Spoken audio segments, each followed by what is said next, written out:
What's up, everybody? This the C, and you are watching channel ConspiraCee. People keep hating on me, but no one wants to try me. One just ran up, now they off me. A little disclaimer saying that this video is only for entertainment purposes, and I am not trying to offend anybody who has any great-grandparents or great-great-great-great-grandparents that were on the Titanic. It was a very unfortunate accident, and I'm so sorry that it happened. And I'm not trying to say that any of these things that I'm about to say is true. It's just a conspiracy, and I'm just doing this because that's what I'm interested in. So now let's get into the video. Obviously, by my disclaimer, you know that this video is going to be about the Titanic and the things that could have possibly happened on the Titanic, to the Titanic, if it really was the Titanic that it happened to. And I know that you all know what the Titanic is, and I know that you all watched the movie. I hope that you all watched the movie, otherwise you wouldn't be here. So now let's talk about what the conspiracy is. So it goes that people believe that the Titanic was not the ship that sank. People believe that the Titanic's sister ship, the Olympic, was the ship that sank because a company wanted to get insurance money and it was a whole big scam. That's what the theory is. Now, I don't know if that's true. Maybe it is, maybe it's not, but let's see.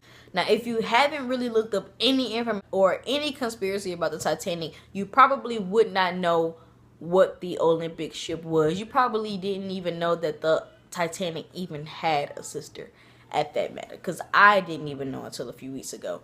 So let me just give you a little backstory about the Olympic. The Olympic ship is commonly known to get into multiple accidents, and right before the Titanic was even able to go out on its voyage, the Olympic had already had an accident. In September of 1911, the Olympic ship had collided with the HMS Hawke off the coast of Isle of Wight. I think it was called Isle of Wight. Yeah. The incident had caused many problems for the owners, because that meant that the Olympic would have to be taken out of service because they had to repair it, but also they would have to move the Titanic's voyage from March to April. At that point, they really couldn't do that because they didn't really have the money to do that. They had legal bills to pay, and they had to pay to get the ship repaired. That meant that they would have to come up with a way to get the money back from the ship not being in service and the money that they had to get back from the accident.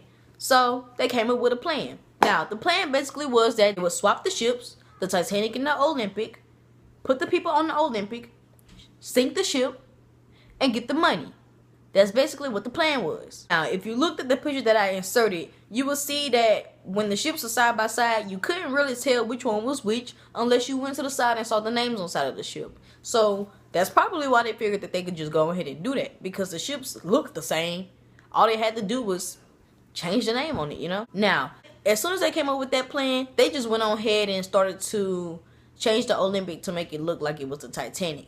At first, the Olympic had tile floors, but you know, people were already previously on that ship, so they didn't want people to come in there and think, okay, why is this ship brand new? But there are footprints on the floor. I see a little bit of food over there. Is that wine on the floor that I'm seeing right now at this current moment? They didn't want people to think that, so they just went ahead and put some carpet down. Boom. There you go. Other parts of the ship would have been, you know, fixed too. Like they took some cabins out on the deck and replaced it with the ones that were on the Olympic ship to make it look more believable. Now, there was another way that people could tell that which ship was the Titanic and which ship was the Olympic. When people were thinking about the Titanic while it was being built, the Titanic originally had 14 portholes, but the Olympic had 16.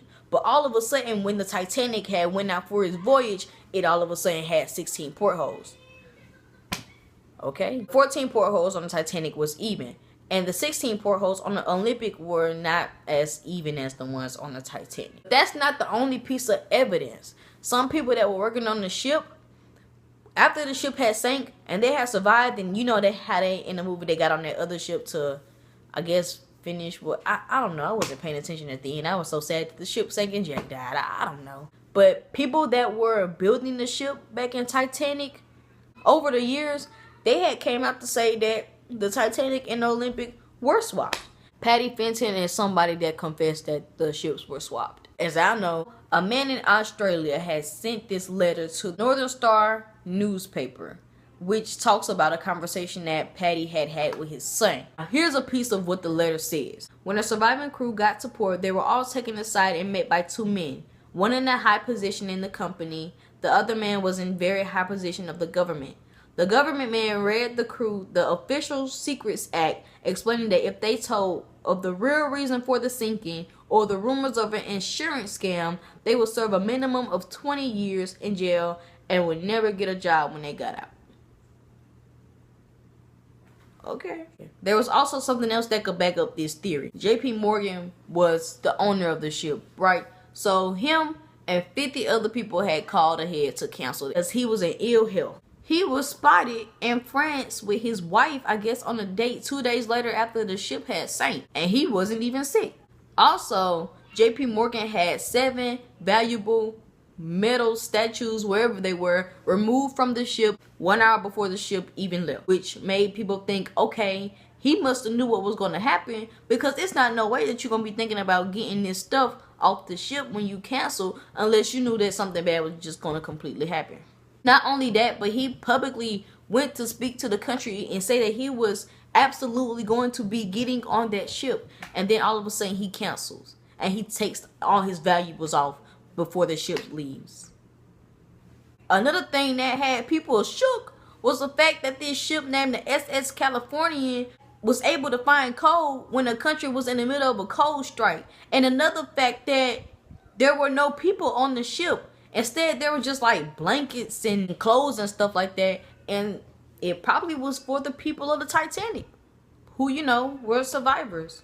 And the captain, Captain Lord, he didn't waste any time to get out there and go to the Atlantic to get them people. And in fact, he didn't even sell any tickets to go to Boston when it would have been a whole bunch of people trying to get across to the Atlantic. Which really make it seem like, okay, they really had a plan to sink this ship, because they already had clothes and stuff ready for the people when they got there. And one more thing, because I just might do a part 2 to this.